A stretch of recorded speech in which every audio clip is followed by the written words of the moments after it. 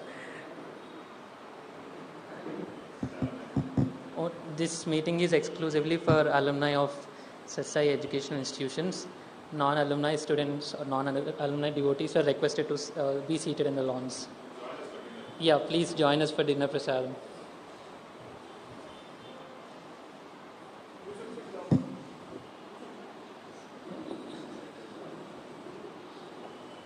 Alumni కాని వాళ్ళు ఎవరైనా ఉంటే బయట కూర్చోగలరు. సరే.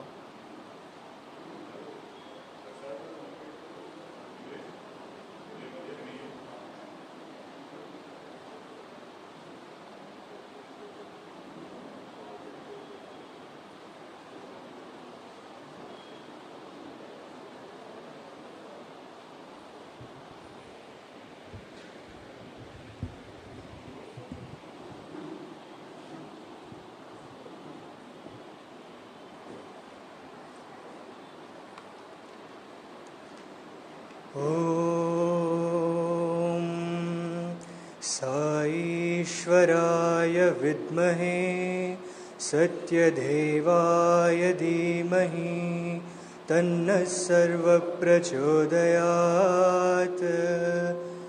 ॐ शान्ति शान्ति शान्तिः।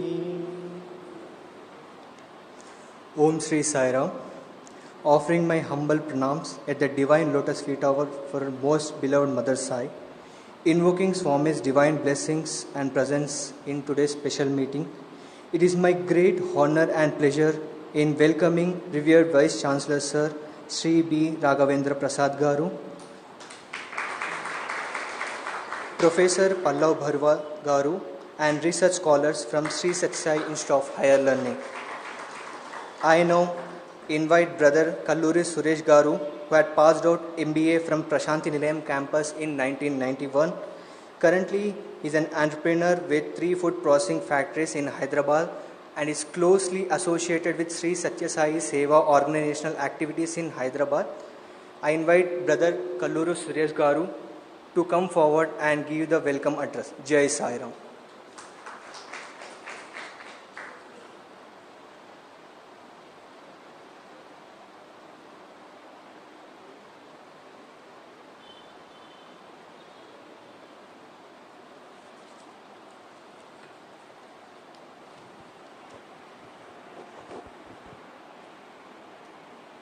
Om Sri Sai Ram.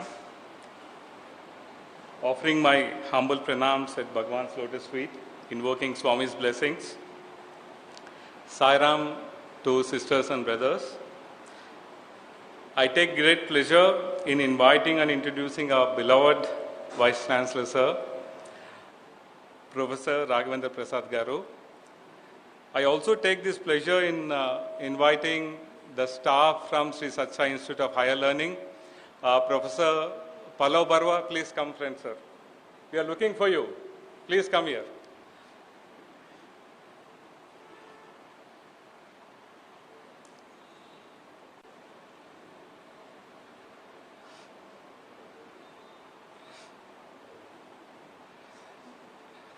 Yeah, we invite Professor Pallav Bharwa, okay, and also the staff from Sri Sathya Institute of Higher Learning.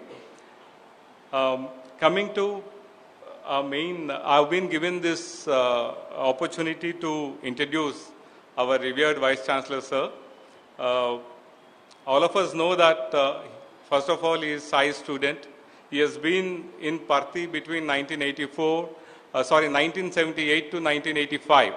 He has done his PG in Indian Institute of Sciences in Israel, and also he was at Oxford University for a brief period. And he was also at Ohio State University as a visiting researcher.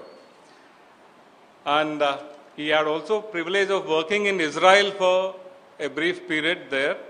And later he came back and joined again the Indian Institute of Astrophysics. Worked on space astronomy platforms, was on Astrostat mission. Most importantly, He was also on Mission Aditya. All of us know Mission Aditya was very important for India. He was on Mission Aditya. Then he signed off while he was high on his career. Thank you. He was the principal investigator. Wonderful. Thank you for that. Okay. And, Bhagwan has called him to take over the service at Puttaparthi. He has joined Sri Sathya Institute of Higher Learning as the Vice-Chancellor for us. So we are happy to have you here, sir, today. Thank you so much. Thank you for having visited Shivam out of your busy schedule. We invite you and also the staff of the university here. Thank you so much. Sai Ram.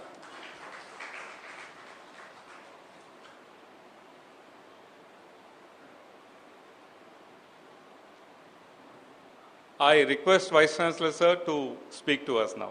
Sai Ram.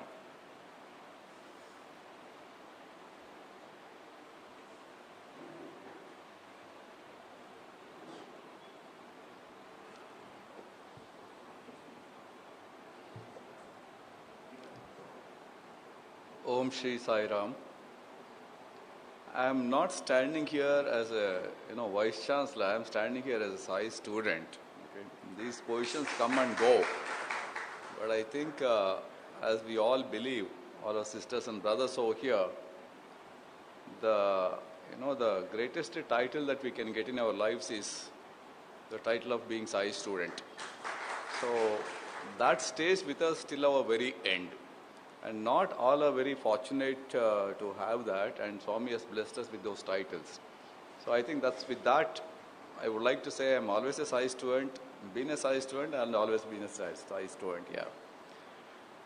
Of course, it's been a long journey. I'm sure most of us do go through these kind of, professional travels. And so when Brother Suresh asked me, we want to talk about you, I said, yeah, you please tell them I'm Sai student, that's it.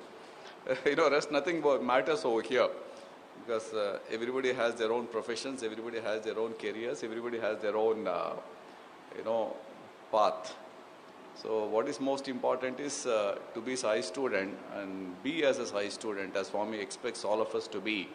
So that's the most important thing over here. And I see a lot of my, seniors, juniors, it's always good to be in Swami's presence. And see, this is again what I would say is divine planning. In fact, coming to Shivam was not on the plan at all. Let me confess. Let me really confess. We were supposed to be heading back to Prashant Nilayam today evening itself.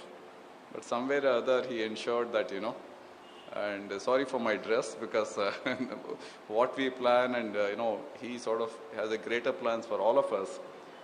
We propose and he usually disposes and he proposes something else. So we just have to fall in line for that. So I consider it as my punyam to be here.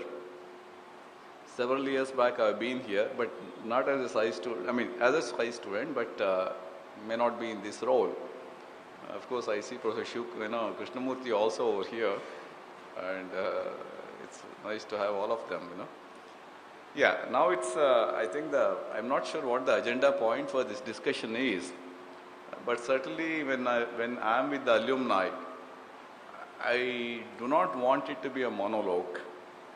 Okay, I always believe in that all of us should, discuss, exchange ideas, and seek clarification amongst ourselves, and make sure that we are all on the same platform. That's most important over here. So I will just take you all through this, the association itself, because there have been a lot of questions on that. I will just try to sort of run you through the process we went through. And of course, some of you know that, and I can see Sarvottamudu nodding his head.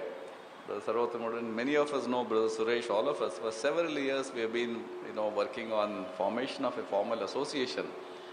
Even though Swami himself told us many times, meere oka account open cheskoni, vidya samsthaliki sambandhinchina karyakramalu chesukondi. Many times he has said, because we have been always asking Swami, please guide us, what do we do as, as alumni, body. You have such a large pool.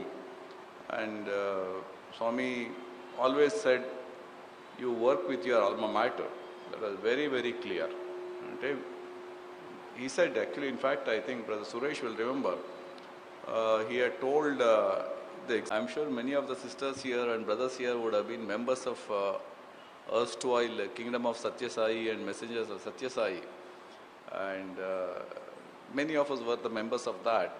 And we became members the moment we joined the campuses. And of course, probably many of us do remember in, I think it was in 1981, we were all seated in Prashanti Mandir inside the prayer hall. And of course, everyone wanted us to see us what we really are as a students. Okay, that was very, very clear for him, and he emphasized a great deal on how we appear as whatever we were when we were students, we continue to be the same. I mean, we may wear different dresses, but appearance-wise, again, by heart, by action, by thought, by deed, everything we should be students. That's what he expected us. And of course, Kingdom of Sathya Sai and I'm sure Messengers of Sathya Sai also got dissolved after that for multiple reasons, one being this also added to that. And then later on, it took several decades for Swami to develop confidence in once again. And it's like, we had to do that penance. He really wanted to see that whether we are really up to the mark of, having a registered body. And of course, most of you were involved in that and several service activities. It went on and on and on. And every time, whatever we did, Swami took note of all of that and ensured that he's watching his presence, we all felt his presence. Either the village Gram Seva activities or medical camps or tree plantation or anything for that matter. So every time we went around the villages or even in Bangalore or in Prashanti, anywhere for that matter, I can see many of us, being thickly involved in that and going on those tractors and whatever vehicles that were available, going around and doing the work. Yeah, I think that was a sadhana Swami wanted all of us to do. And finally the time has come and he willed it that it has to happen. And then last 1 year we have been working on the structure of the alumni itself. And the Central Trust was very gracious in giving us the permission to go ahead. And we have the first Executive Council. See, again, let me talk about the structure of this Executive Council itself. Because there are a lot of questions. How were these members selected? Very valid. That's what I said. Every question is important over here. Nothing is, glossed over. So what we thought was, this is an alumni association of the students, and we wanted one single association of all the students who have graduated, passed out with a passing out certificate. Because any association, it's a mandate, it's a mandatory rule. As per the association law itself, any of you can see that you should have graduated out. So in that context, we combined both Sathya Sai Higher Secondary School as well as Sathya Sai Institute of Higher Learning.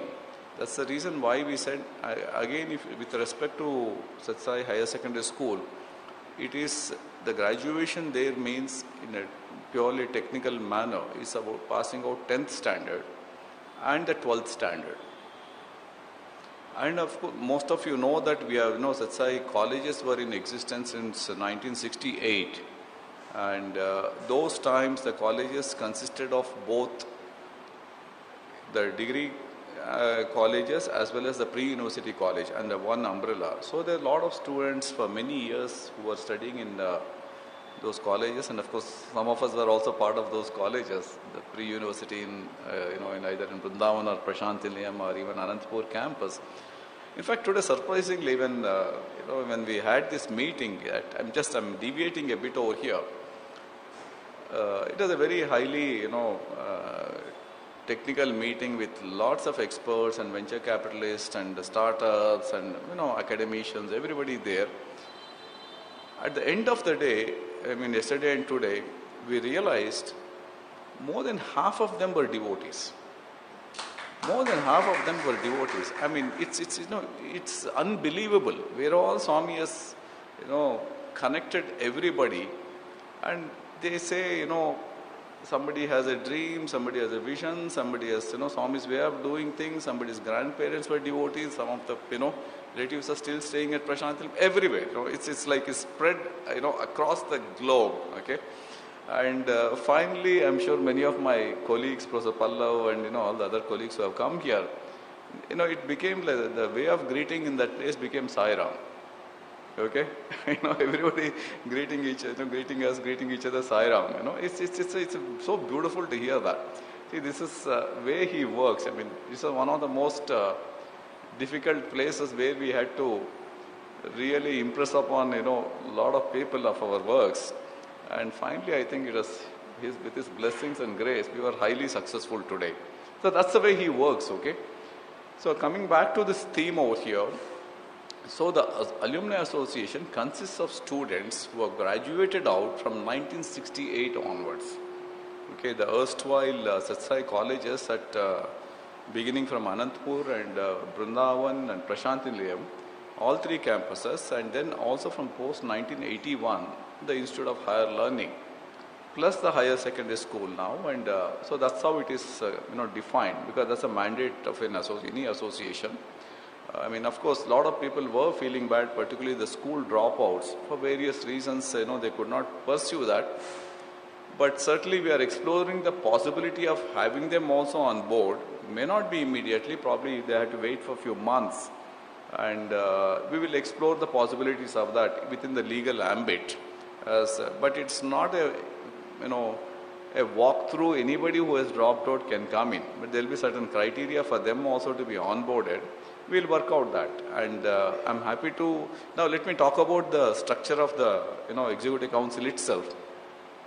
The current Executive Council is basically the proposer of the association also. I'm sure Brother Malli will know that the technical statutory requirements over there, and we always wanted this to be closely associated with the university and school. That was the primary requirement. It is not like there are many alumni associations. At some point of time, they start dictating terms to the alma mater itself. Okay, and somewhere or other we didn't want that to happen over here. And there are several models of what we have followed also, where the Vice-Chancellor is the ex officio president of the association, and the rest of the members are all selected based on certain criteria, because we have those who are working in the university to keep the connect with the university, from the senior most to junior most faculty members to faculty members across the campuses.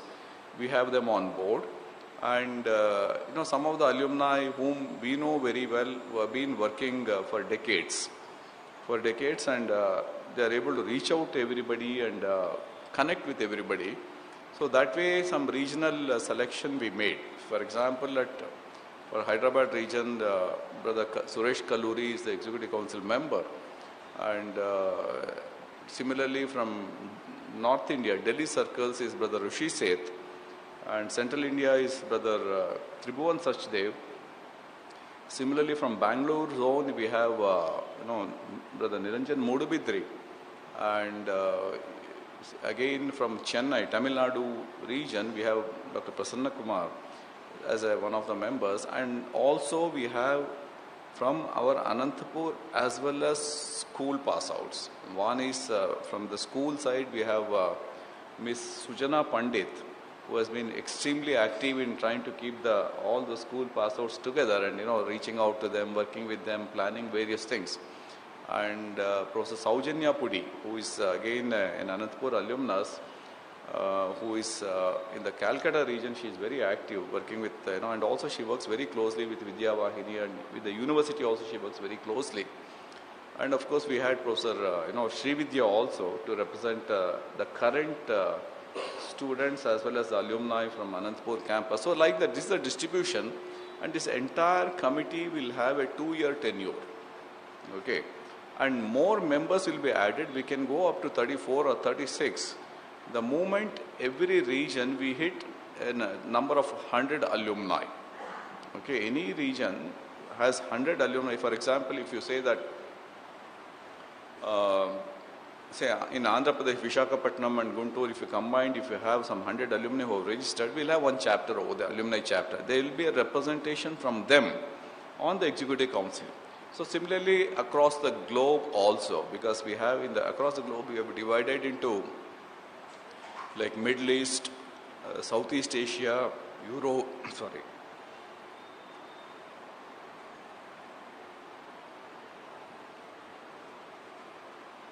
My throat is giving a bit of a problem because of too much of talking all the while.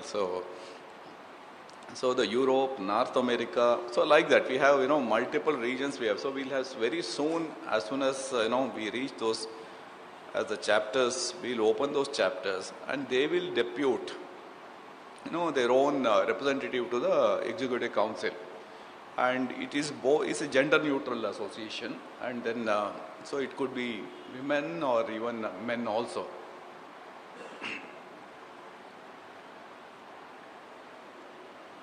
So that's the structure of the executive council itself, and it's a very dynamic committee, and who represents different chapters, it's up to the chapters to decide that.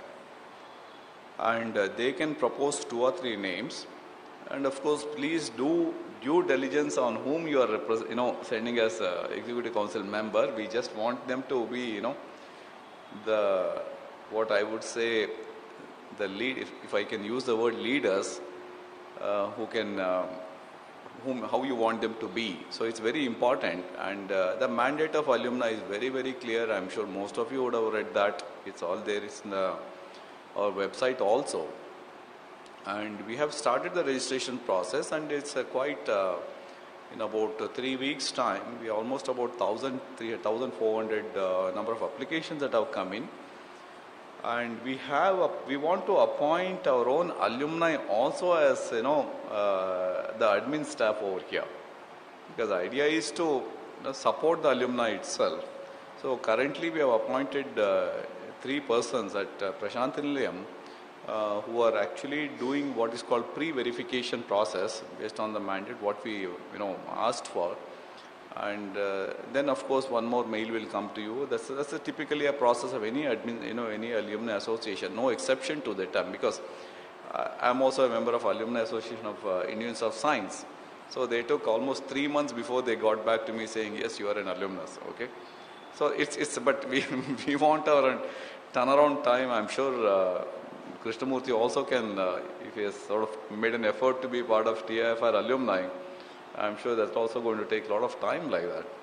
And that's the process of registration as such. And of course there are a lot of people who ask why the registration fee? Why can't it be free?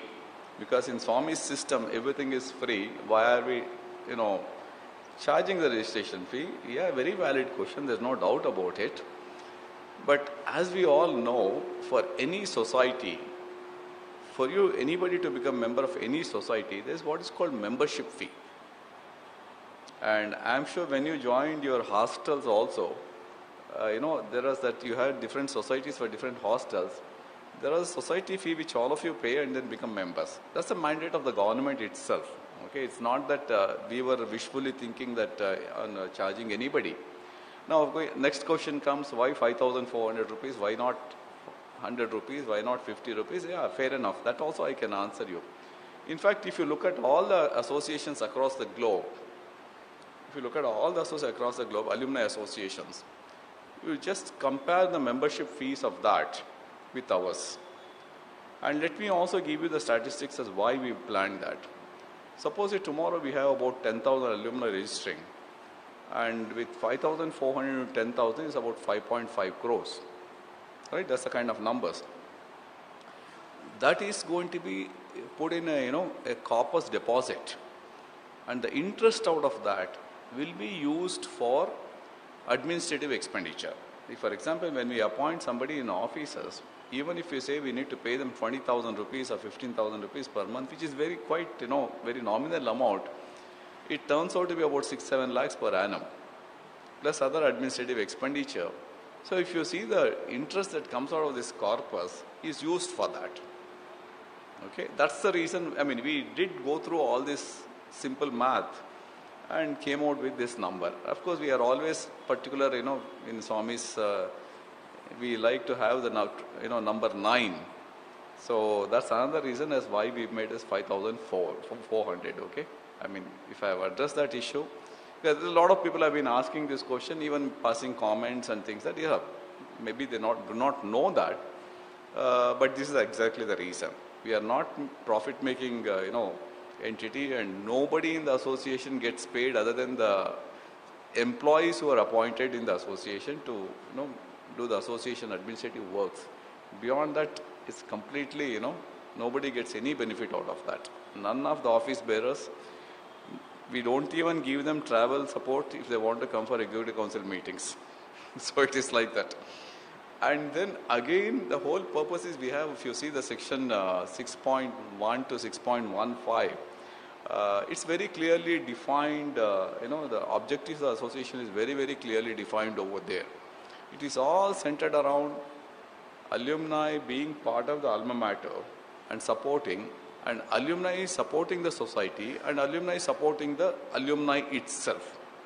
Okay, recently, I'm telling you, some very critical health issue, a medical emergency of our own alumni, and so we did help them out with whatever way we could by releasing some grant.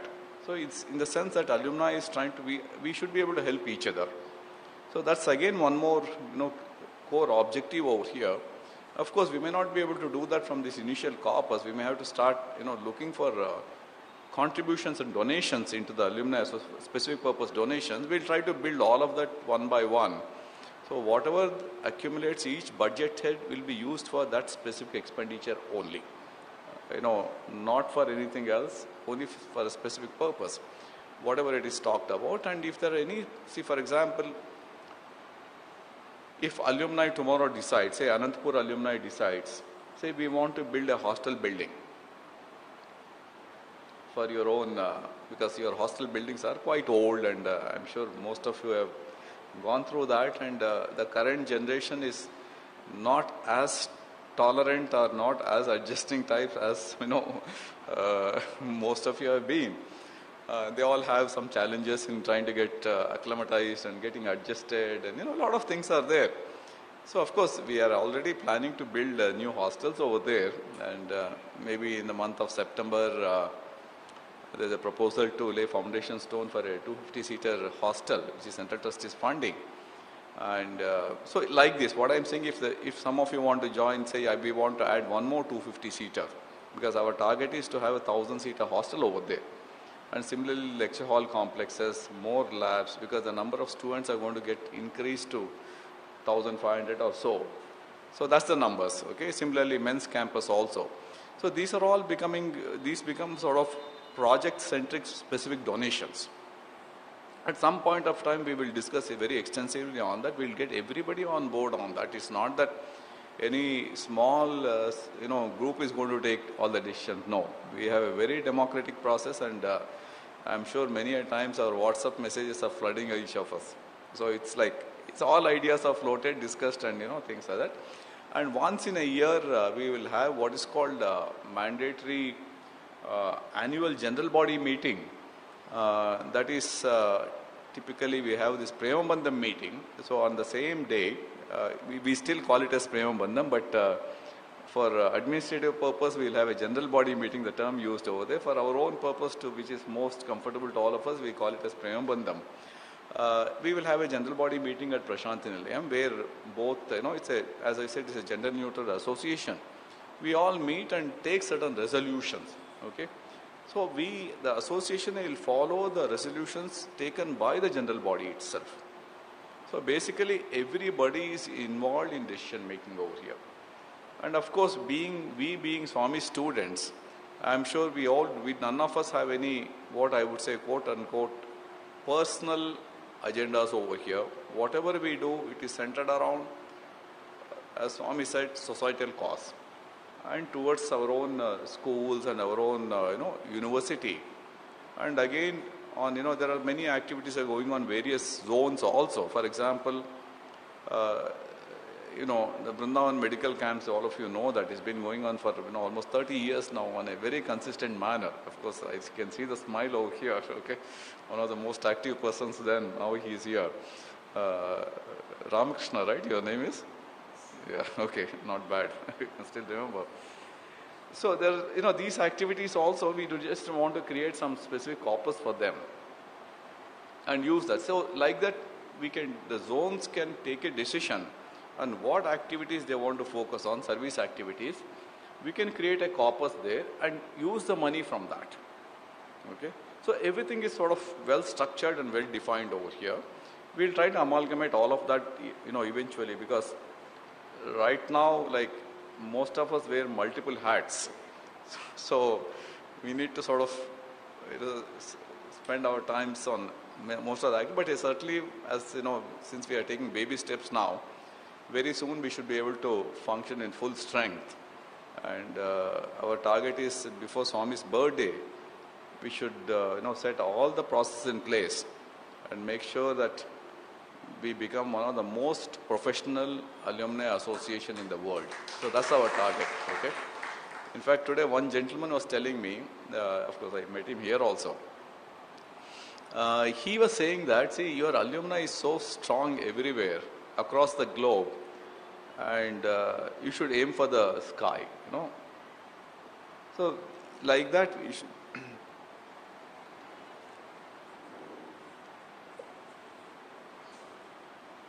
So each of us should, try to encourage each other to become members over here, because see, one more reason is why we are also insisting on, urging people to become members. Day by day, it is becoming difficult in Prashant Nilayam or Vrindavan to identify people. Okay. So it's becoming, so we all have certain privileges over there. Now, in order to, retain those privileges, the Sevadal, they keep changing. Everybody changes over there. So it's very difficult for them to identify. If I go and say, now I'm a student of Swami student, they look at my hair and say, how can you be a Swami student? Because their level of comparison is a different thing, right? Yeah. So it's like that. So we all, we go through a lot of structural changes, over the years. And so we plan to issue everybody an ID card. So the ID card might become mandatory for any of the Prashant Nilayam centric events or Vrindavan centric events or anywhere else for that matter, wherever the alumni. So registrations is sort of, if I can use the word mandatory, yes, it is mandatory. Okay. So I think I'll stop here. Probably we will have.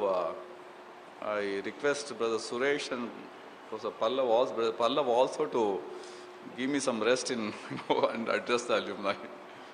Yeah. Yeah. Any questions, please? Any doubts, questions, anything? We can discuss that. Feel free. I mean, as I said, it's like there's nothing out of syllabus over here. Okay. It's a closed door meeting. Let's be very clear and see because we want to remove whatever the so-called misconceptions are, okay? And of course, there are certain very crucial exclusions we have put in that. You may have studied in this institution, but it's not your right. It's not your birth, because just because you studied it, it's not your right to become a member. So there's a very, strict mandatory requirements over there also. And also, even at any point of time, if somebody is found to be,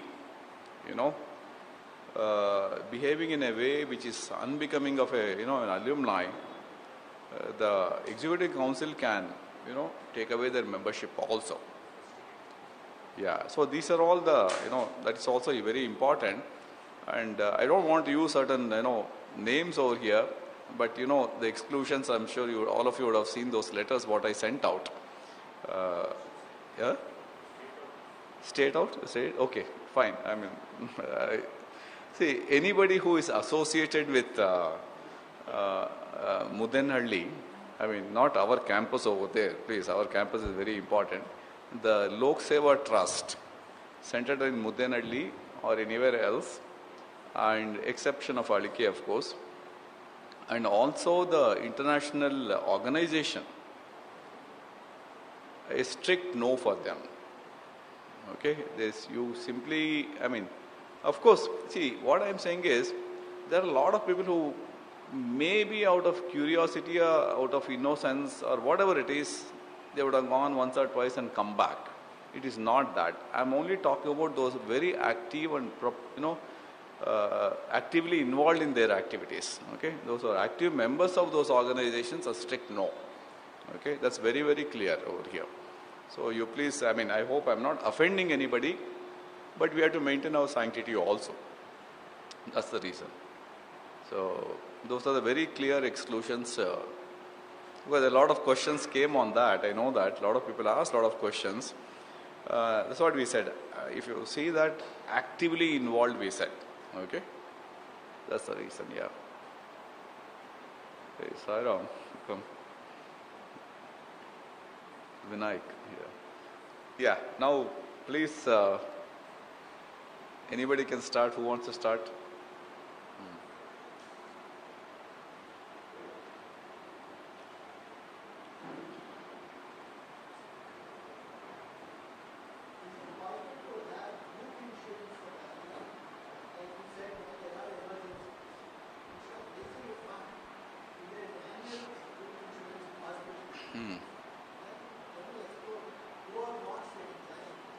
Yeah, we will do that. We'll certainly, that's what I'm saying. See, we will, whatever the best possible solutions we have, we'll explore them.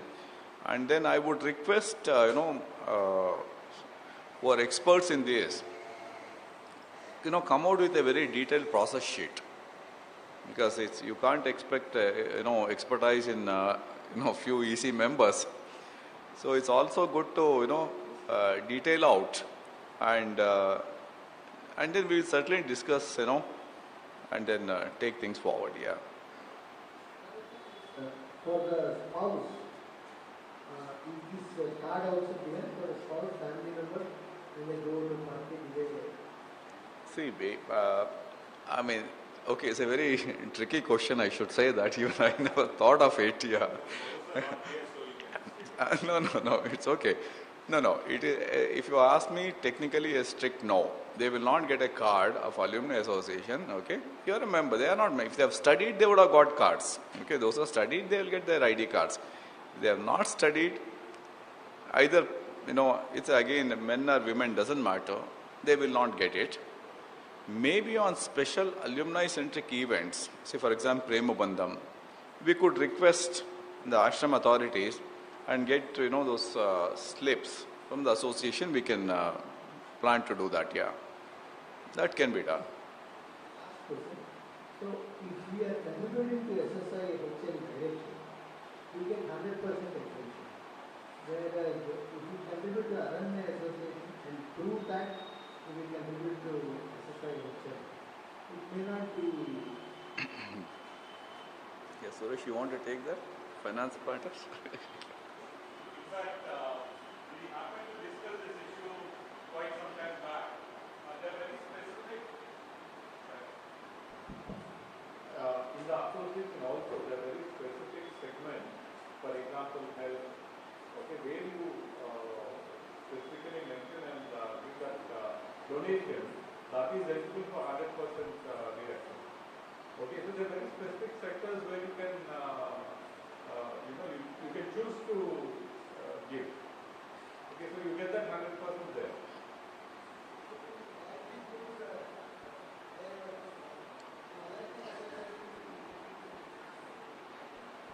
In the Alumni Association, there are specific segments, sectors.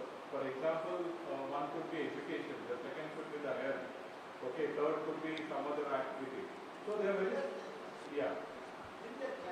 Yes. No, I probably can address it slightly differently. See, the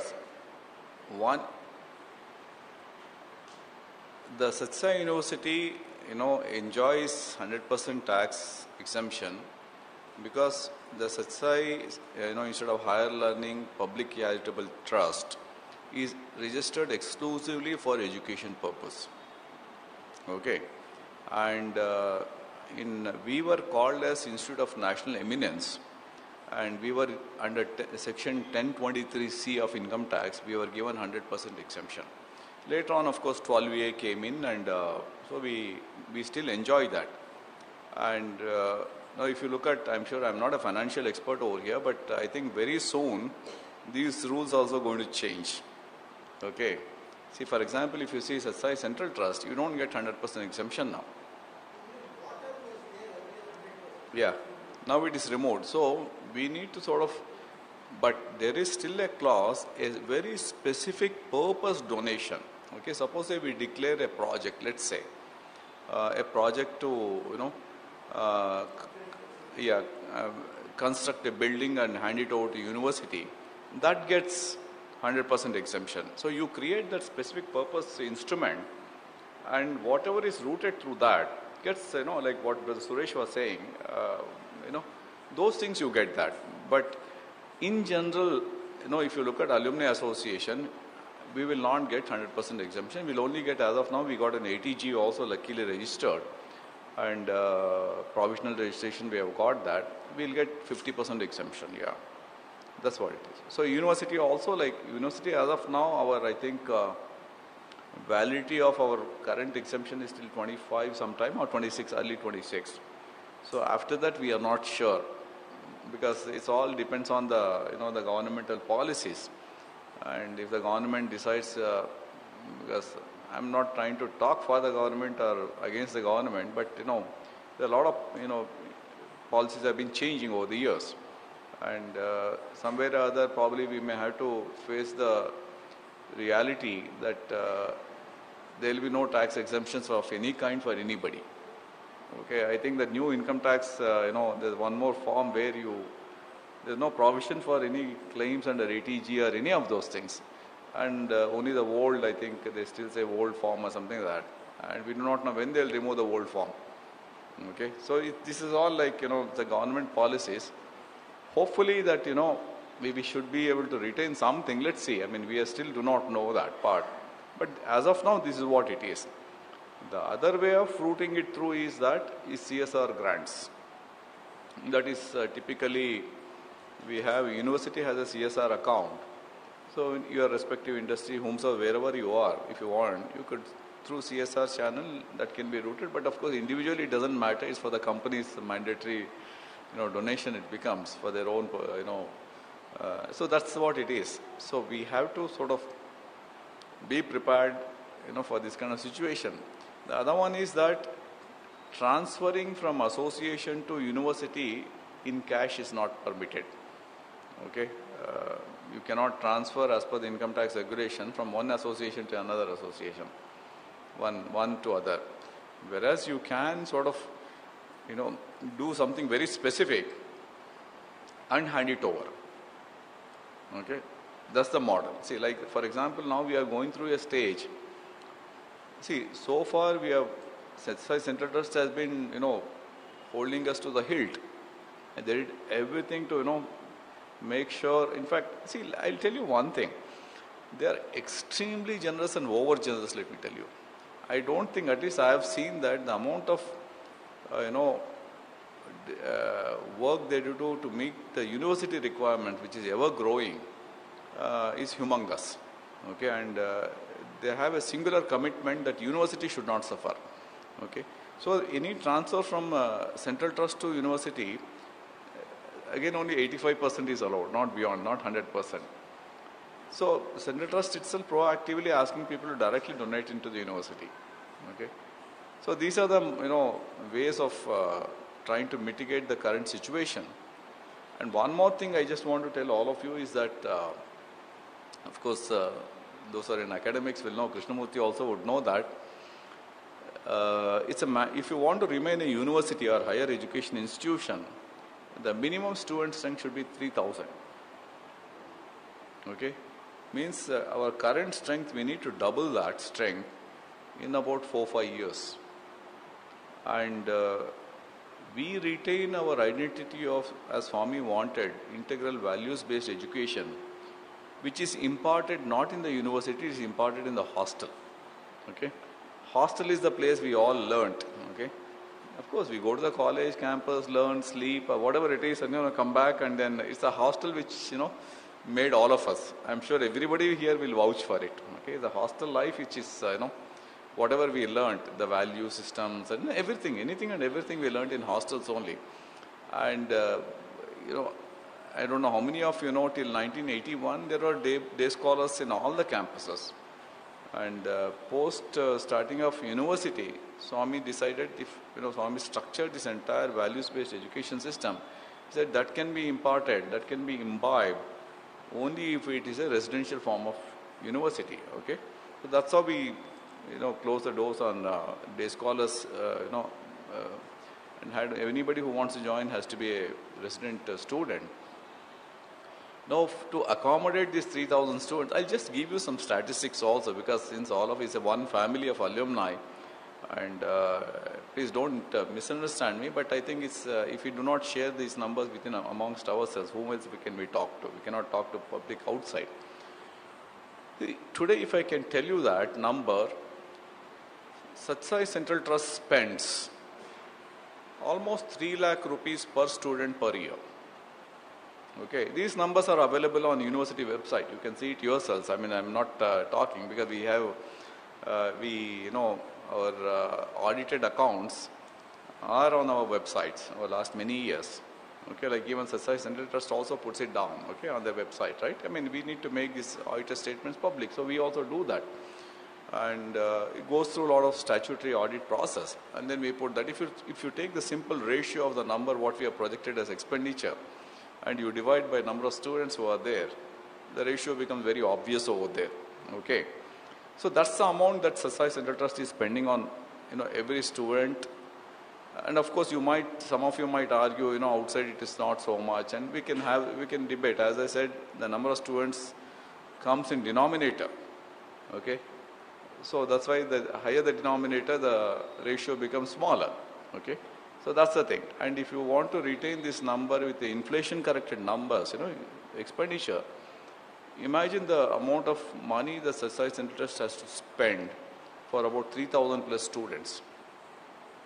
It is not just spending, it's, the humongous capital investment also is there, because once you start increasing the number of students, then you need to increase the infrastructure also.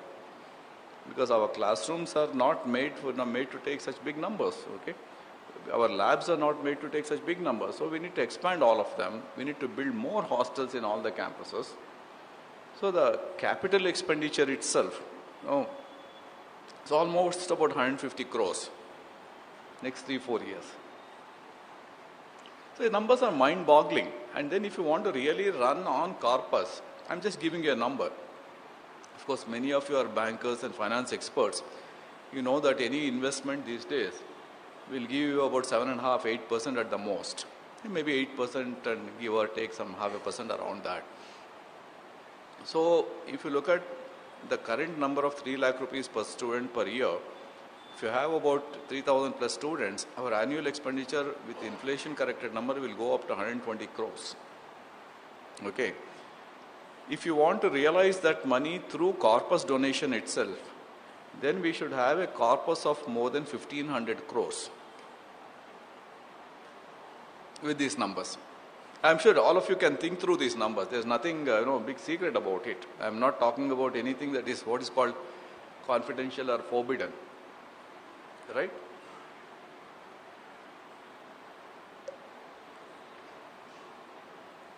So this is, you can see the task in front of us.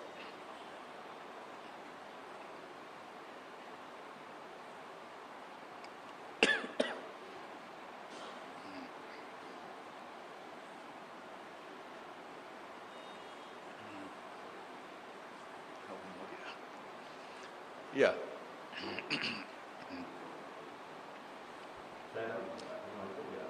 Yeah. One of the key things, everything that you do, I would say sensitive thing to talk about is you covered some of it in a very broad way right now. So I mean, what I'm asking for, and in fact, we have one person, the other senior brothers in the Alumni fraternity.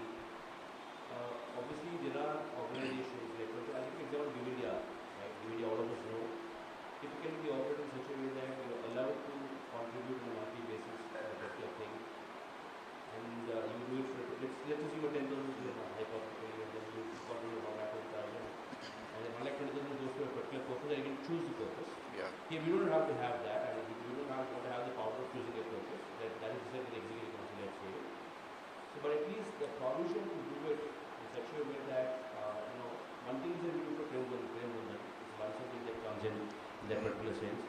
But as soon as possible, if you can kindly work out a way where I can just go to the alumni site the day I decide that I want to give this kind of money on a monthly basis. Right now, I am absolutely lost in terms of what I need to do online, thinking about giving to somebody. So right now, till some time back, let's say I came to Give India. I want to give to my university, right? Give India is secondary for me, from my point of view. Yeah. My request is you can have the activity. It's not any kind of coercion or any kind of thing, right? For us to reach that 1,500 crores of figure that you quoted, it's not easy. You need to have it in a very detailed manner. Yeah. So smaller contributions that are automated from your bank account, so to say that you are willing to give on a monthly basis. Let's say 10,000 people, students doing 1,000 rupees a month into 12. The math is very easy to kind of get through, and you will get to the copies in a matter of hardly 4-5 years actually. And all of us have incomes that are growing on a year-on-year basis. We get to higher positions in organizations. So all that is really plus in that particular sense, but you are there for a larger purpose, right? And frankly, we don't have to even depend on the central trust, so to say, for, even though it's kind of one organization altogether, but the students by itself will have a kind of, let's say, our identity, and we'll be identified saying, yes, these people are able to fund themselves and also participate in other things. So one of the key things for the country today, I'm sure you have seen the world and you've traveled, the most important thing that we have been very privileged of getting today is education and health. So one brother covered health, absolutely. So I don't think anybody in this room will not be covered with health insurance. But this privilege is not enjoyed by everybody. A lot of people down the lane where they don't have proper health and facilities and stuff like that. So education and health are very, very crucial in that particular sense. And I think we need to, having received the fruits of free education, sumptuous food at Puducherry and Vrindavan, where we studied, so I think it's our basic responsibility to ensure that. I don't want to come at Prembandham and say, at that point I'll give you this much, or I want to give this much. Let it be an automatic, at least one some people want to give it as a lump sum, but most of the people may be comfortable giving it on a monthly basis or a quarterly basis, depending on how it works, but at least that channel is available. Problem is, with all due respect, we are not able to formalize it. And you may think, why would you ask people for money, X, Y, Z, but the fact of the matter is that at least you have it enabled. People get on this side, yes. If not today, 6 months down, the guy will think, okay, fine, let me do this. This link is available. That's what happens, right? You read about Give India, you get emails about Give India. That's how they approach people, and then it eventually end up in a situation where you end up giving it that way. Give India was just an example. I don't know really parallels in that particular sense, but this is a thought that I had I should share. This is your wisdom in the committee. Yeah, I mean, see, it's more of what you're talking about is disciplining oneself. Okay, how you want to do it, because this is not a policy that can be defined. You understand that? Suppose say X is comfortable transferring every month, most welcome. What would my finance officer do, or the finance, the treasurer here would do? He will say, so and so has transferred so much money, we will issue a receipt to him immediately. Okay? Whether you transfer monthly or quarterly or half yearly or yearly, whatever comes in, a receipt goes out immediately. So I would rather say that it's up to the individual as how they want. Of course, if everybody decides, look, we want to, on a monthly basis, certain sets, suppose say some 1,000 alumni come together, we say we will do it. That's fine. Otherwise, those who cannot, that's also fine. Okay? But I think the spirit is important here. Doing is important here. So how you want to do it, it's up to you.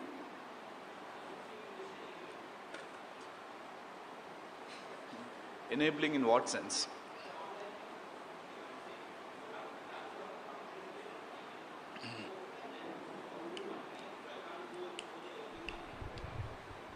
For example, Give India has provision where I can link my bank account to the thing. It's a payment gateway.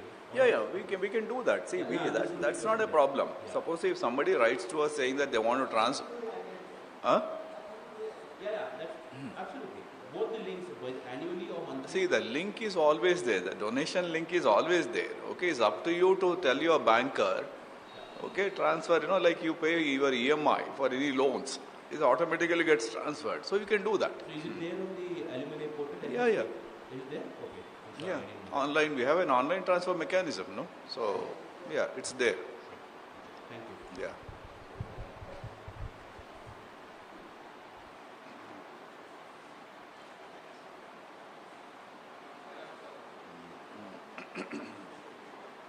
My name is Praveen. Yeah, I think we should direct questions to others so that I can give some rest to my throat. Pallav, come over here. Come over. Yeah. Yeah, from 93 passed out MBA. I have a few questions. One is there any platform where an alumni can contribute to the higher learning? Any sort of a point of contact or any team we need to, in whatever way, not financially, but financially is a different thing, but in a way different, maybe some guest lecture, whatever it is. That is point number, first question.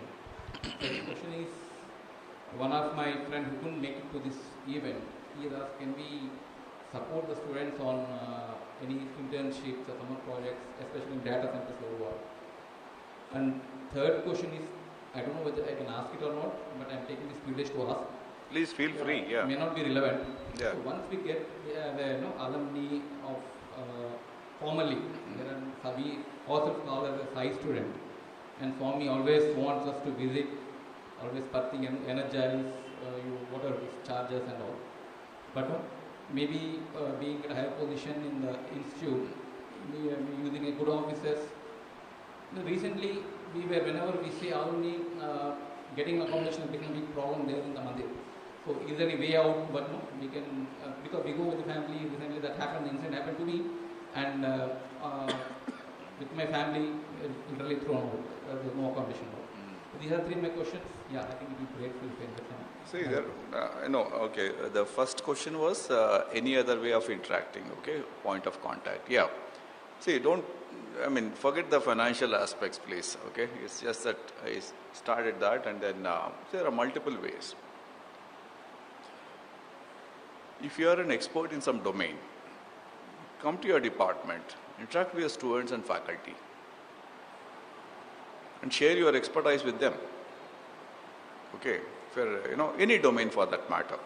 Okay, and if you have a small industry of your own, if your office is looking for interns or placements, come over here, get your team, select whom you want, because we have a very formal placement services now. Internship and placement services. Yeah, you want to say something?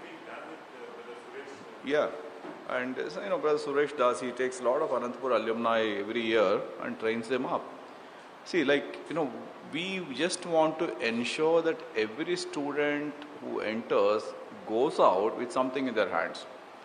And if alumni, suppose say some 10 students are passing out this year from Hyderabad zone, none of them should feel they are lost. If Anantapur alumni, if the Hyderabad alumni who are here can take care of those students, okay, they may be from Hyderabad, they may be somewhere else, okay. Say, come, we'll help you out with accommodation, we'll help you out with finding jobs, we'll help you out with something, just make them feel comfortable. I think that itself is a great contribution. Okay, so there are multiple ways where, alumni can support the current students, either through internships or hand-holding or even guiding them, mentoring them, getting them jobs. Somebody is not able to find an accommodation. If you know where some accommodation is there, probably you can talk to the landlord and then say, look, this is bachelors or even they're very difficult to get accommodations. So you can help them out. See, we want to build this entire ecosystem in such a way, we help each other. Okay. Look at the positive impact it makes on them. See, now we are current generations, what we are thinking. Please remember one thing. None of them are exposed to Swami physically. Okay. Nobody, none of them, okay? And we are not connecting them, Swami is connecting to them on his own, okay? Swami is connecting with them on his own, because we see a lot of students, they have not seen Swami, do not know what it is, they are not able to understand why they are coming to Kulwant Hall. At some point of time, you find that something has transformed in them, okay? It's not because any faculty or anybody, talk to them, because Swami in his own unique way has one-to-one connection, he has changed them. Okay. But if they are confident that, when I go out, suppose a student joins in first standard, comes out after, say, master's degree, can you imagine the plight of that student? All his or her life is purely centered around, this kind of education system. And they are completely lost. And it happened to most of us, I'm sure. Even it happened to me also. I'm sure any of us can, a lot of us can, connect to that. I mean, I was completely lost after I came out of, Prashantinilayam. Completely lost. And it took me a couple of months even to reconcile that myself and, tell myself I'm out of Prashantinilayam. Okay? And I need to sort of look forward. Suppose if some alumni, somebody was there to help us out at that time, okay, that would have been a bigger solace for us. Okay? And of course, Swami had his own ways of, guiding each of us. But I think somewhere or other, alumni also, he guides through anyone. Okay, it's not necessarily, he can guide through Malli, or he can guide through Suresh, or he can guide through anybody for that matter. Okay, so it's our, duty and responsibility. And one more thing is that we just want to make sure that, the university curriculum itself is changing very drastically. The programs are changing drastically because all of you know that, I'm not sure if all of you know, I should not use that word. If, we have implemented National Education Policy 2020. I know those who are in academics will know that how challenging it is. It's not very easy at all, okay? It's not at all very easy, and I can see her nodding her head. I know, Geetham University, right? You're in Geetham, yeah. So, it's not very easy at all, okay? And you have to give so many varieties of courses and programs. And imagine our plight if you have to appoint a faculty for every one of that discipline. It's impossible.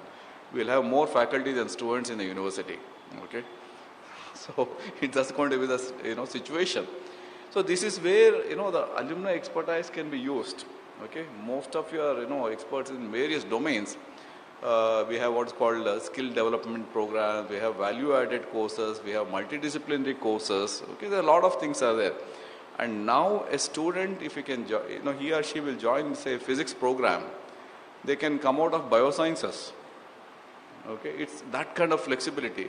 Could we ever think of changing our program in between after even a couple of months? So that's the kind of flexibility, and it's really, I'll tell you, it's more challenging on admin to maintain that. Finally, you know that in your register, a student has joined physics program, and finally the controller of examination will come back and say, look, what do I do? He's got major courses in biosciences. So you need to see the ratio, how many majors students have taken, how many minors they have taken. All these things are, a big circus for us actually, and it's a day-to-day circus for us. So this is where the alumni can, chip in, really get into it and say, look, there's some course, say for example, I'm just taking some name, okay? Don't say marketing, let's say.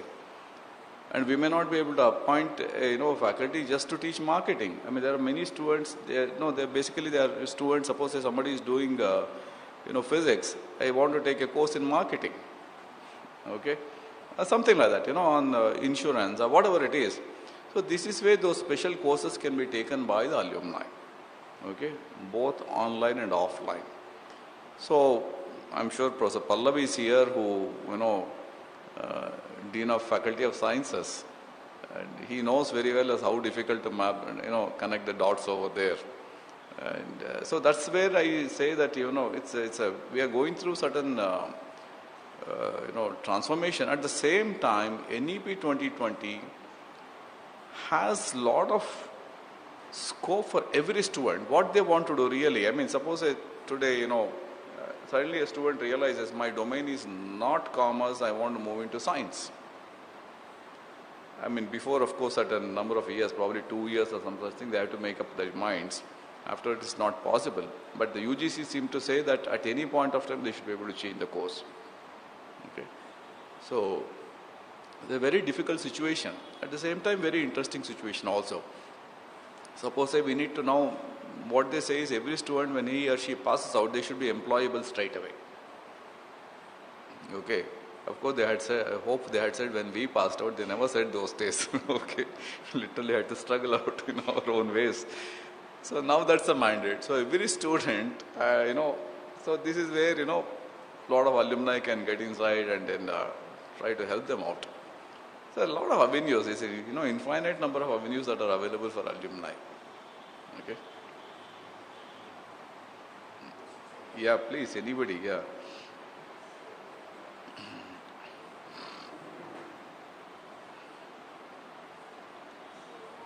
Couple of questions from that side also, yeah.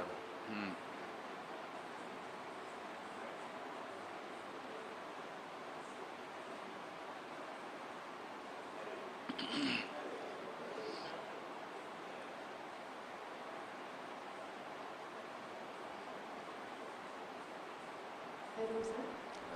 On behalf of all the women alumni, I'm just putting forward some of the queries which had come.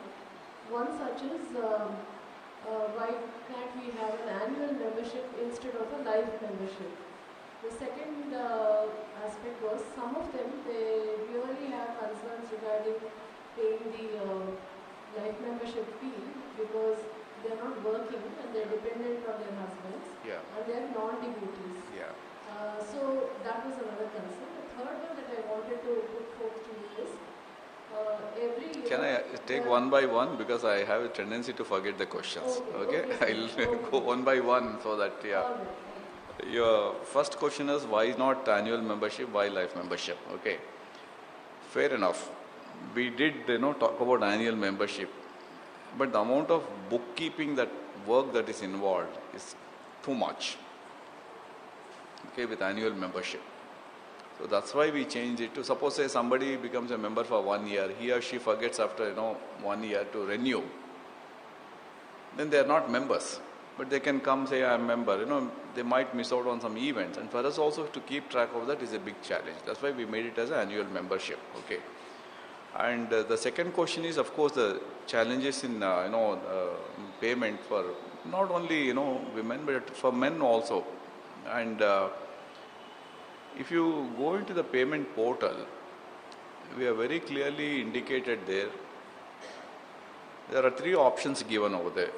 Yeah, pay for self, pay for 1 or 2 more others, self and others, and you can define the numbers. Those who can, see, that is somewhere, if people can be a little more generous on that, sponsor memberships. Okay. And of course, no names are revealed. We just say we have a request of people who say that, we want support. We have a list of people who say that, we want to sponsor more. They transfer, more amount, multiples of 5,400. Then no names are revealed anywhere. We just go by the, serial order of the list and transfer that. Okay. So it is like if somebody can, has a little more flexibility with their finances, if they can sponsor, please be generous to sponsor. Okay. But that's what we have, done that. And there are some, people who have come forward to, okay. But let's see, I'm still not, because see, unfortunately, the membership comes into vogue only when the fee is paid. Okay, that's the government rule. It's not in our hands.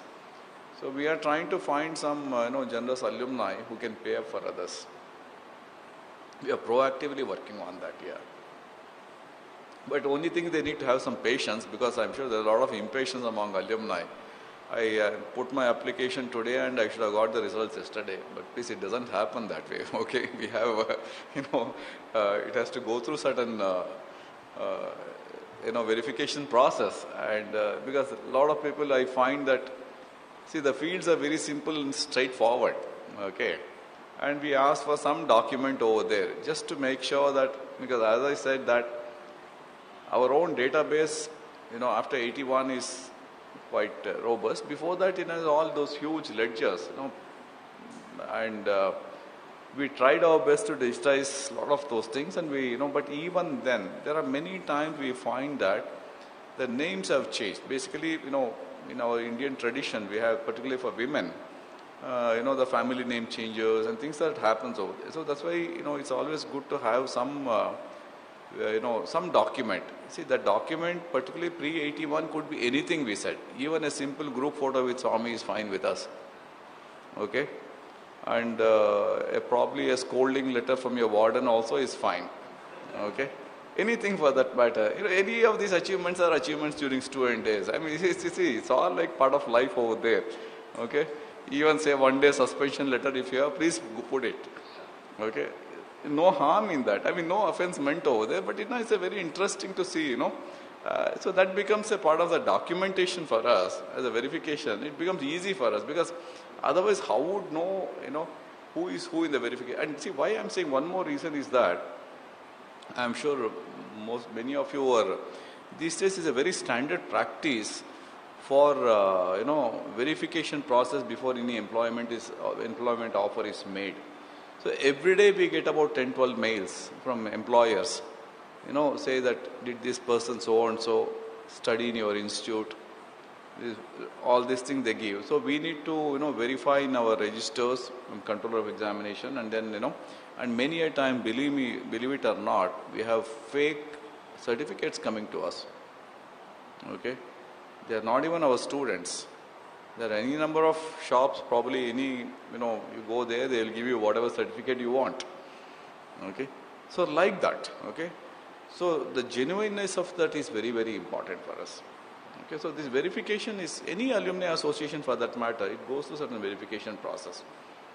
Okay. So any document that you have, please give it.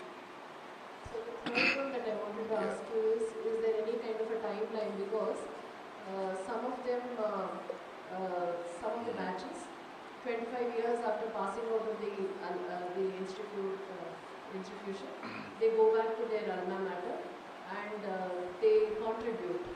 So they were a little distracted by this, wondering whether they should be contributing towards what they give for the development of the campus, or should they make this the priority and take up membership. So that was one more query that they had. Yeah. See, for example, now many of you know that we have sort of restructured our entire academic programs. Okay, shifted all the management courses to Brindavan. Okay, the science programs in Prashantiniyam, like that. A lot of restructuring has happened. I'll give you some examples. The MBA students pass out some different batches. They came together. They pulled in whatever each of them can do. Suppose say I want to set up one classroom. Setting up a classroom with the latest infrastructure costs about 18 lakhs or 20 lakhs. They all have pulled in. Okay, and they transfer that money individually to the university. Okay, we create that specific purpose donation over there so that they get tax exemptions. Okay, so whatever that means, it's good to route it through the university. Okay, so you get tax benefits. Okay, sorry. So the donor will get tax benefits. Okay, why do you want to miss out on that? Even if suppose say, because I know there are a lot of things that are happening, in a very random way. But if it is, as a university, we can look at it in a very holistic manner. Because we know very well, of course, there are small donations, say for example, drinking water project in Anantapur. Okay, and we pulled them all together, put that for that specific activity. I'm sure those who have donated, they would know, they would have got a receipt or, with all the prasadam and exemption certificates and things that. So nothing is stopped over here, but you can route it through the university, yeah. So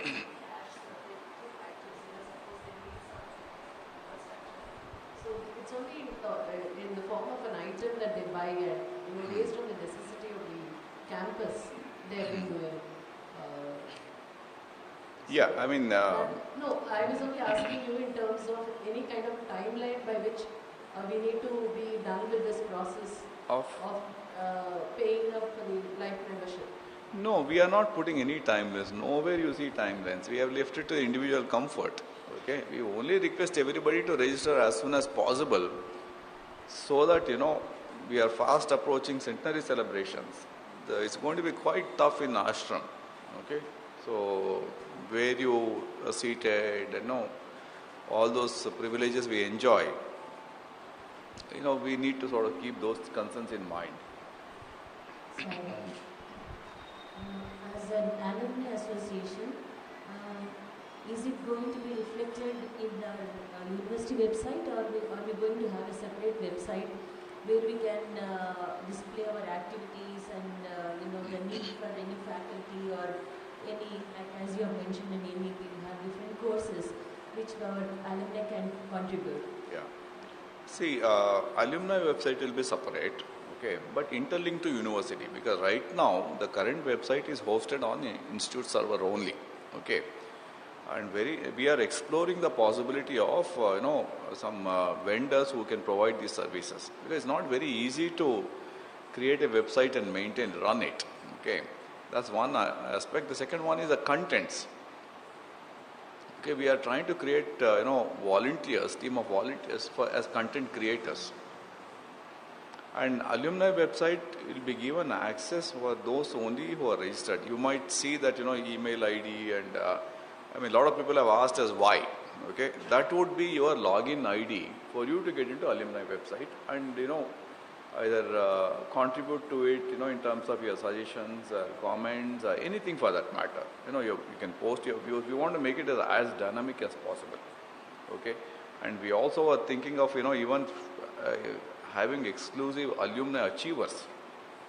It just goes on as a marquee. It goes on with the photo and what is their achievement, goes on changing, like all that we want to bring in. Alumni experiences, alumni, anything and everything with connected with alumni, we want to put it on that. But it's a humongous amount of work that goes in over there. Right now, I have a 2-member technical team who take care of our own institute LMS. They take care of our website. They take care of everything in the institute. They are also working on this alumni registration portal and various things. It's not possible. So we are trying to talk to some companies which are helping Vidya Vahini and Sathya Central Trust and Radio Sai and all of them. We are trying to sort of offload our work also to them. And of course, involvement of alumni is more important as a content editors. So any volunteers here, most welcome. Yeah.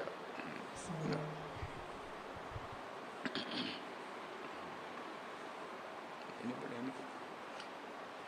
Till somebody feels no questions.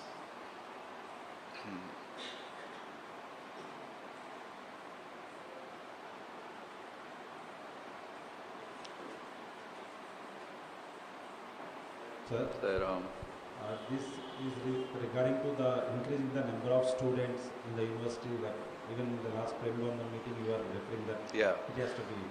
So why don't the university look at the campuses like we have like Vidya Vihar in Hyderabad, Sathya Gurukulam in Rajahmundry and Visakhapatnam. These schools where the campuses are already there and increasing the number there, the infrastructure, as you have a competent alumni in these cities also to support that initiative, and it can spread the Sathya Institute of Higher Learning across the India. Because in one of the Premabandham meetings, Swami, when in the Purnachandra auditorium, there was a reference that they want to bring all the Sathya schools under Institute umbrella. Swami was telling that there in the meeting at the time. So why can't we look at these infrastructures where there are space and already existing classrooms and all to integrate with the Sathya Institute of Higher Learning and increase the number? See, it's of course, now if I start a new campus of university there, I need to appoint all the faculty there. Right. So it becomes much more expensive.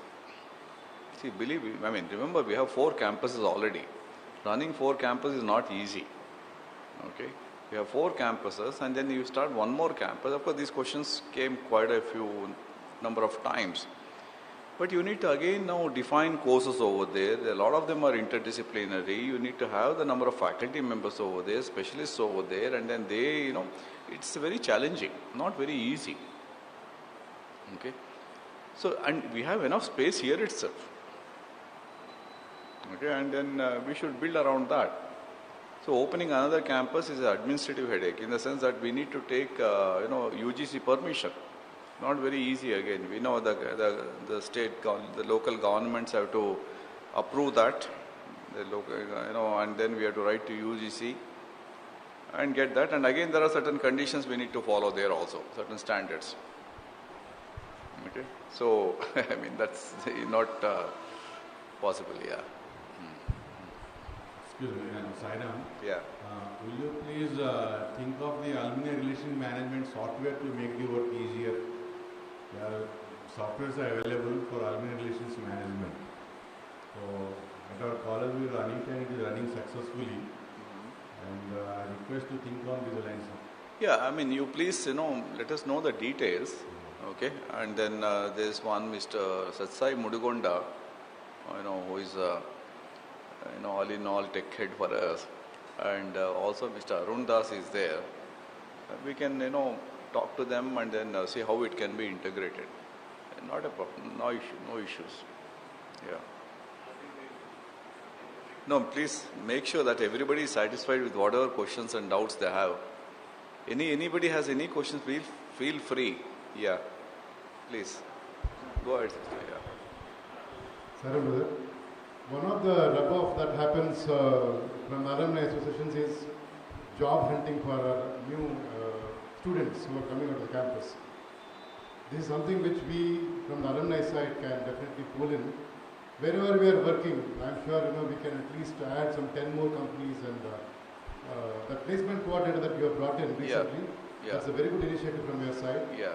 We would be able to contribute enough into that particular initiative. Yeah, no, that's actually it's a very important, in fact these days, you want to sort of students before they come, they look at what they get in the future.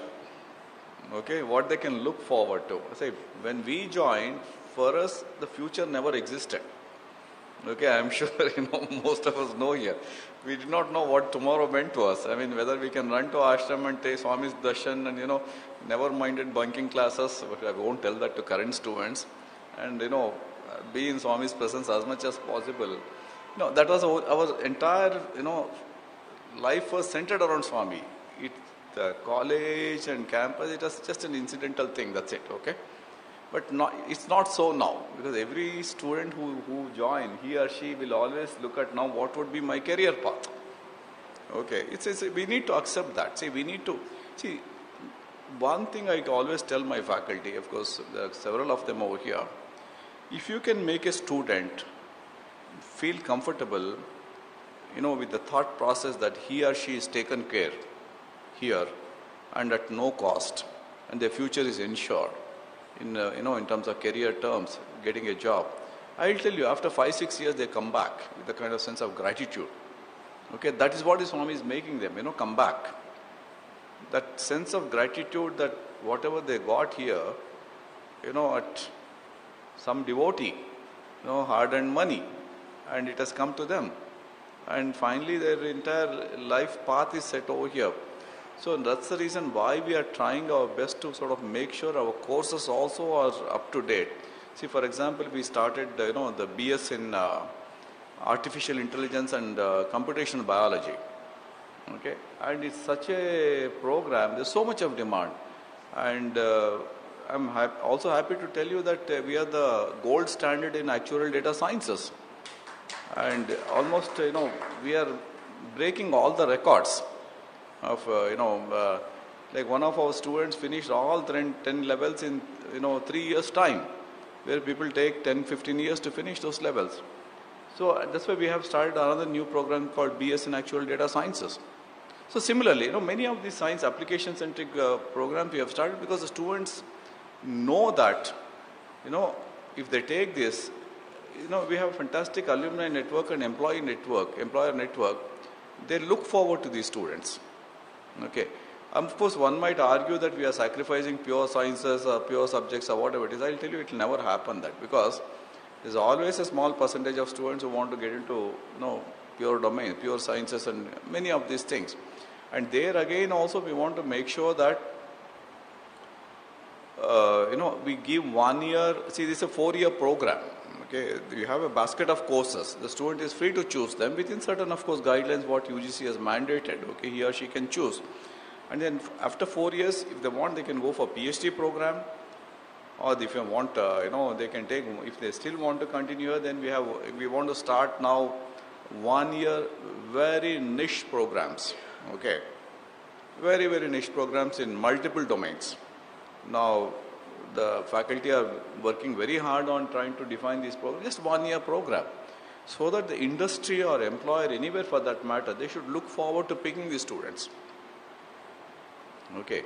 And those who are interested in PhD, the foundation is laid by the time they are in third year graduate program. Okay. The kind of courses that are required, the intense courses, they can take them also. And immediately after 4 years, they can go to PhD straight away. And we are also looking at whether the students, those who want to be, research centric, whether they can publish papers even before they leave. Okay, with faculty and senior research scholars, trying to put them all together. So it's like, idea is nobody goes out with empty hand. Everybody takes home something which is sort of, they're comfortable, yeah. That's the reason why we have the catalyst team, which is very, very active, and the placement officer, they all work together. And any alumni, anybody for that matter, please reach out to them. Any such positions are open. We have such a dynamic placement officer, and you just say Sairam to him. That's it. Okay? And he's such a capable person. He was actually the cybersecurity head at IBM, vice president. And, the inner call from Swami, gives up his job, comes and joins. Okay, and purely on a, honorary basis. And we have several such people, who have started working on very honorary basis because the call of Swami was so strong for them. So all these platforms is open for students now. And alumni are most welcome to be part of that. Yeah, yeah.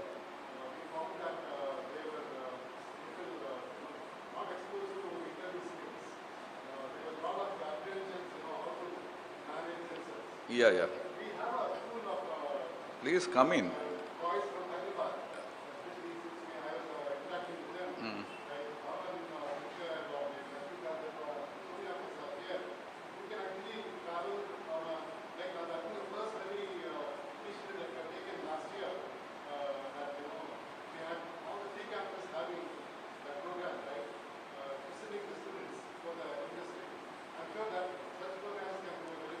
Yeah.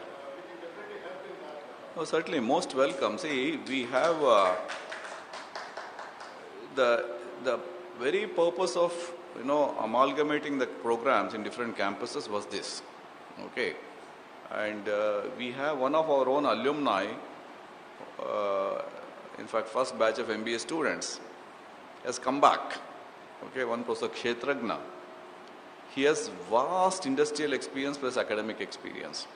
Now, his singular task is to restructure the entire MBA program based on the current industry requirements. So, every program is going through certain, reform, these kind of reforms.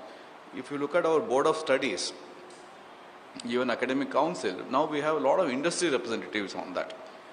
So, every program is centered around students having a very specific set of skills, okay, and exposure. Okay, alumni are most welcome to be part of this process. Okay, most welcome. You please, talk to HOD of MBA department. You say Sairam to him, and then he will not leave you. I'll tell you, Sai Manohar. Okay, and similarly, even for Anantapur, also we are now trying to. On 21st we have an MBA day, where even the Anantapur students are going to go to Vrindavan, and a lot of experts are there, and they are going. Great way now, because last 10 days they had 3 events. They had a CXO conference, they have CFO conference, all the experts coming and interacting with students. So every course is going through certain structural change.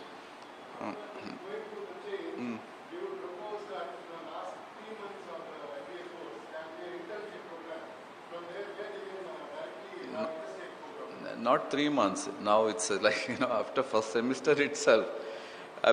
See, now every student, don't tell the current students over there. After first semester, we are trying to stop the winter vacation itself. Okay? So we want to train them in soft skills. Okay, a lot of soft skills.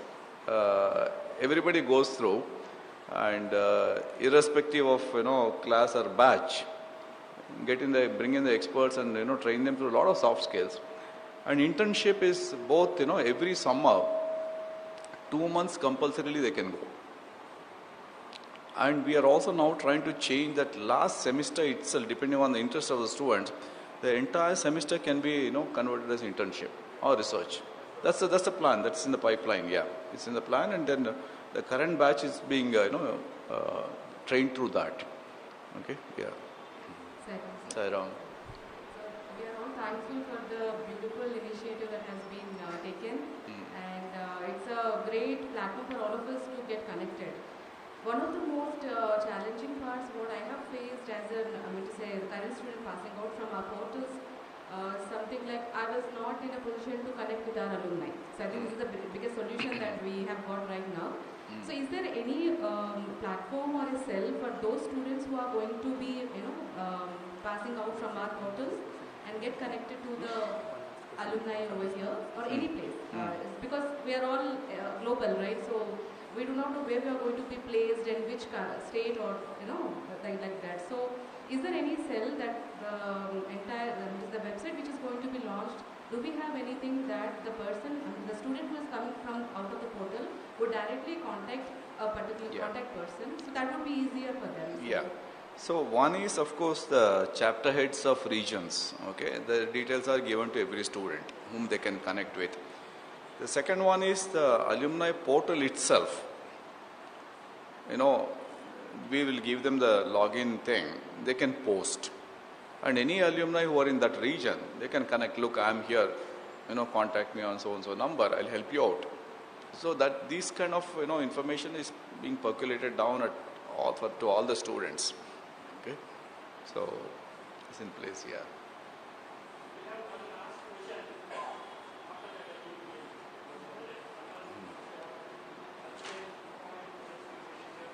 No, it may be a last question. I want to know that all of you are satisfied. That's most important because, yeah, we just want to, it's a collective travel, okay? We are all traveling together.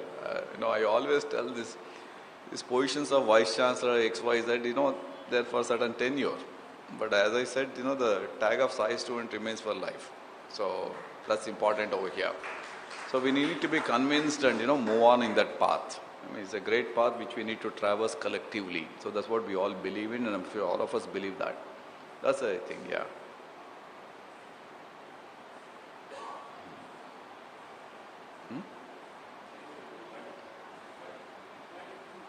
So, no further questions? Okay, Sairam. Sairam to all of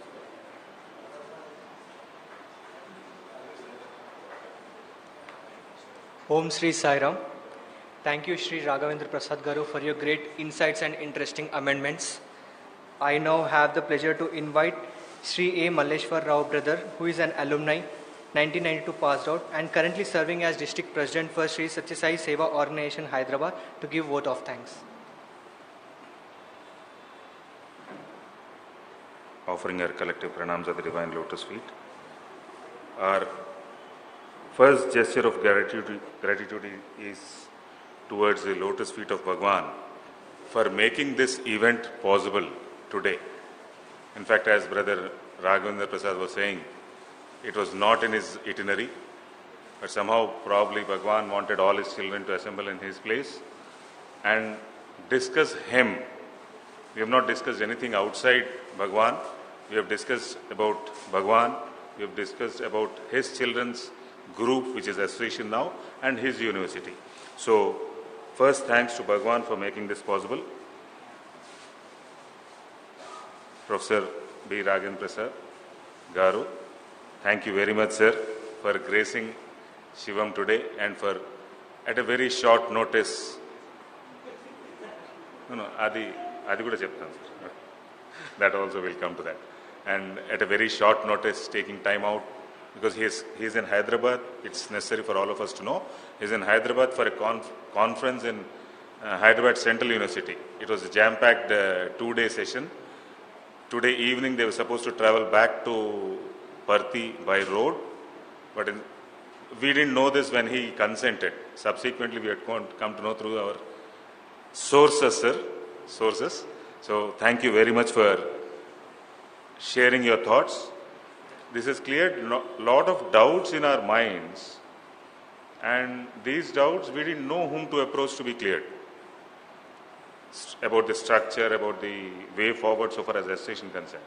All the more important is there were a lot of questions about university, and you have taken time out to answer several issues, to answer several queries pertaining to university and its roadmap.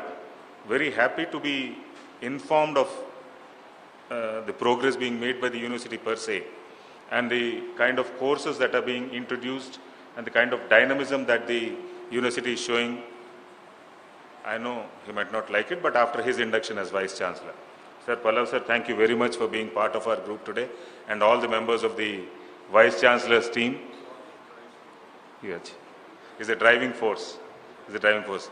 Thank you, Brother Suresh Kalluri, for facilitating this meeting, because all of you know he is a founder member of the Alumni Association from Hyderabad, as Brother Raghavendra Prasad was saying. A huge thanks to sisters who could make this at a very short notice. I remember talking to Sister Padmasri yesterday, probably at around post 12, and within hours she had communicated. We know how fast the communication system is within the sisters group, true to its reputation. Thank you, sisters, for being here. Brother Venkatesh, thank you for facilitating the mics, and thank you, Sri Sathya Seva Organization Hyderabad, for serving us in next few minutes a sumptuous dinner. Thank you again. Thank you, Swami, for making this possible. Sai Ram. Om Shri Sai Ram. I now request Sri Raghavendra Prasad Garu to come forward and accept a token of love of Swamis. I request Vinayak sir and Malleshwar Rao sir to hand over the token of love.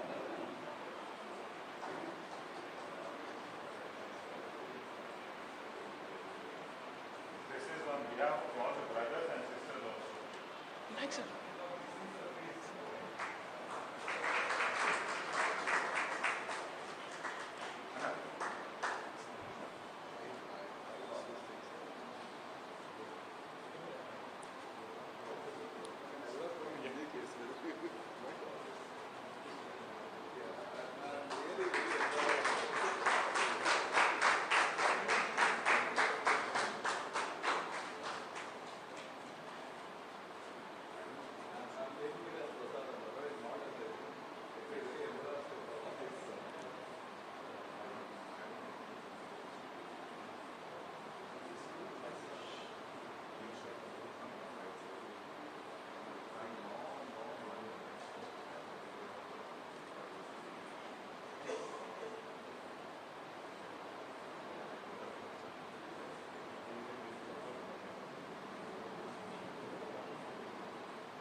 I now request Professor Pallav Barwa sir to come forward and accept a small token of Swami's love. I request Krishnamurti sir to hand over the token of love.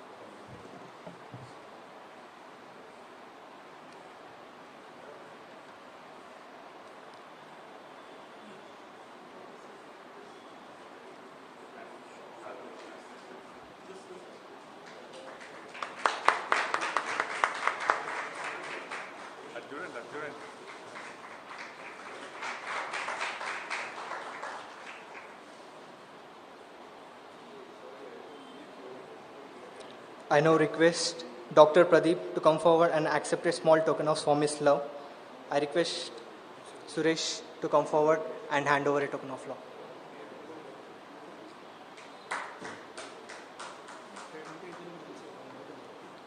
Yeah, also request Dr. Mulri Ravi sir and Dr. Vishweshwar sir.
Sairam to all. We have the dinner in the lawns, so please proceed to the lawns. We have sumptuous dinner. 2 counters are there, so there will be free of thing. 1 counter for ladies, 1 counter for gents.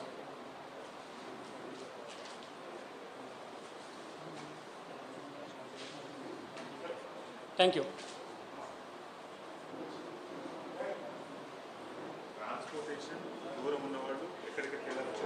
Yeah. Now we have some cars going to Kukatpalli side, so please let us know who all wants transportation